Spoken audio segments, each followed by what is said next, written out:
राजा दशरथ के 4 पुत्रों में से श्री राम सबसे बड़े पुत्र थे। जब श्री राम का जन्म हुआ तो अयोध्या नगरी में उत्सव का माहौल बन गया था। श्री राम का जन्म त्रेता युग में हुआ था और उनके साथ लक्ष्मण, भरत और शत्रुघ्न का भी जन्म हुआ था। उनके जन्म के साथ ही यह स्पष्ट हो गया था कि श्री राम कोई साधारण बालक नहीं थे, बल्कि वे भगवान विष्णु के अवतार थे।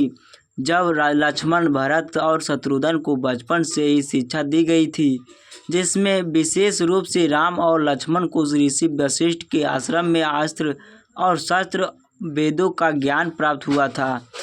यह वह समय था जब राम के चरित्र का निर्माण हो गया था। अध्यायों में और उन्होंने धर्म और न्याय के मार्ग पर चलने की प्रतिज्ञा की थी। राजा दशरथ के पास आते हैं और राम को उनके साथ चलने के लिए कहते हैं।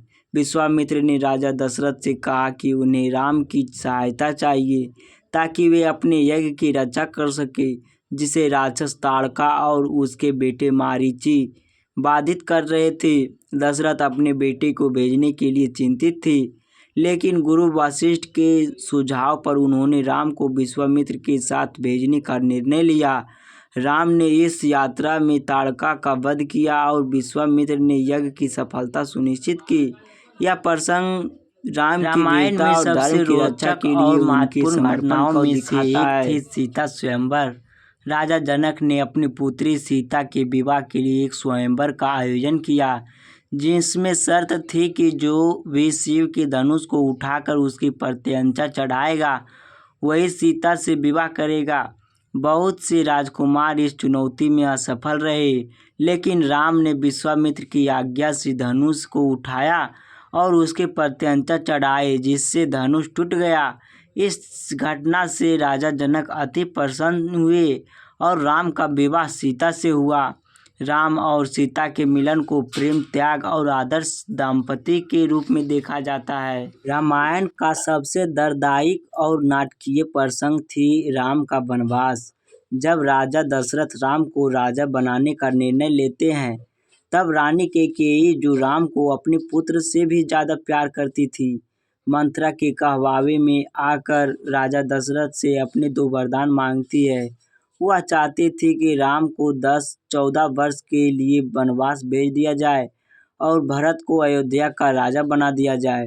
राजा दशरथ के लिए यह स्थिति असहनीय थी, लेकिन राम ने अपने पिता के वचन की मर्यादा रखते हुए वन जाने का निर्णय लिया। राम के साथ उनकी पत्नी सीता और छोटे भाई लक्ष्मण भी वनवास में चले गए। यह प्रसंग राम के त्याग और आज्ञाकारिता और धैर्य का अद्भुत उदाहरण थी। वनवास के दौरान राम और लक्ष्मण कई स्थानों पर गए, जहां उन्होंने कई भक्तों और साधुओं से मुलाकात भी किए। सबरी का प्रसंग रामायण के सबसे मार्मिक और शिक्षाप्रद प्रसंगों में से एक थी। सबरी एक बूढ़ी और भालिनी थी, जिसमें राम के दर्शन की प्रतीक्षा में वर्षा बिताए। जब राम और लक्ष्मण उसके आश्रम में पहुँचे, तो सबरी ने प्रेम पूर्वक अपने जूठे और बेर राम को अर्पित किए। राम ने उन बेरों को प्रेम पूर्वक खाया और सबरी के भक्ति भाव की सराहना की। यह प्रसंग दर्शाता है कि भगवान अपने भक्तों के प्रेम को अधिक महत्व देते हैं, न कि उसके भौतिक उपहारों की। रामायण का सबसे महत्वपूर्ण और रोमांचक कहानी राम और रावण के बीच युद्ध का है। जब रावण ने सीता का अपहरण कर लिया था, तब राम ने अपनी पत्नी को वापस लाने के लिए रावण के खिलाफ युद्ध का ऐलान कर दिए थे। इस युद्ध में राम के साथ वानर सेना थी, जिसका नेतृत्व हनुमान और सुग्रीव कर रहे थे। रावण की सेना में कई शक्तिशाली योद्धा थे, लेकिन राम ने अपनी वीरता और बुद्धिमानिता से रावण और उसकी सेना को परास्त कर दिए थे। यह युद्ध केवल अच्छाई और बुराई के बीच की लड़ाई नहीं थी, बल्कि यह धर्म और अधर्म के बीच का संघर्ष था, जिसमें अंततः धर्म की ही विजय हुई। रावण के वध के साथ ही राम ने सीता को मुक्त कराया और उन्हें वापस अयोध्या लेकर आए। रावण के वध के बाद राम अयोध्या लौटे और उनका राज्याभिषेक किया गया। रामायण का यह प्रसंग दर्शाता है कि कैसे एक सच्चा राजा और अपने राज्य में न्याय, धर्म और शांति स्थापित करता है। राम राज्य का आदर्श आज भी उदाहरण स्वरूप लिया जाता है, जहाँ सभी लोग सुखी, सुरक्षित और न्यायपूर्ण जीवन जीते थे।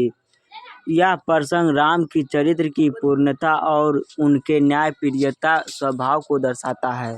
रामायण में हनुमान की भूमिका अत्यंत महत्वपूर्ण और रोचक थी। हनुमान राम के सबसे बड़े भक्त माने जाते हैं और उनकी भक्ति तथा वीरता का कई स्थानों पर वर्णन मिलता है। सीता की खोज के लिए हनुमान ने विशाल समुद्रों को पार किया और लंका पहुँचे। वहाँ उन्होंने सीता को रावण की अशोक वाटिका में बंदी पाई थी। इसके बाद उन्होंने रावण के सैनिकों से युद्ध किए और अंततः लंका को जला दिए। हनुमान का यह साहसिक कार्य उसकी भक्ति और राम के प्रति उनकी निष्ठा को दर्शाती है। जब राम ने रावण का वध कर सीता को मुक्त कराया तो उन्हें सीता की पवित्रता पर संदेह हुआ। उन्होंने सीता से अग्नि परीक्षा देने को कहा ताकि यह प्रमाणित हो सके कि रावण के साथ रहने के बावजूद भी उनकी पवित्रता अक्षुण्ण रही। सीता ने अग्नि में प्रवेश किया और अग्नि देवता ने सीता की पवित्रता को प्रमाणित किया। यह प्रसंग राम और सीता के संबंध में एक महत्वपूर्ण मोड़ लाता है और समाज में स्त्रियों की स्थिति पर भी गहरा प्रभाव डालती है। रामायण की ये कहानी न केवल मनोरंजक है बल्कि जीवन के अनेक महत्वपूर्ण पाठ भी सिखाती है। चाहे वह राम की मर्यादा हो या सीता का त्याग या हनुमान की भक्ति या लक्ष्मण का सेवा, ये सभी प्रसंग हमारे जीवन को दिशा प्रदान करती है।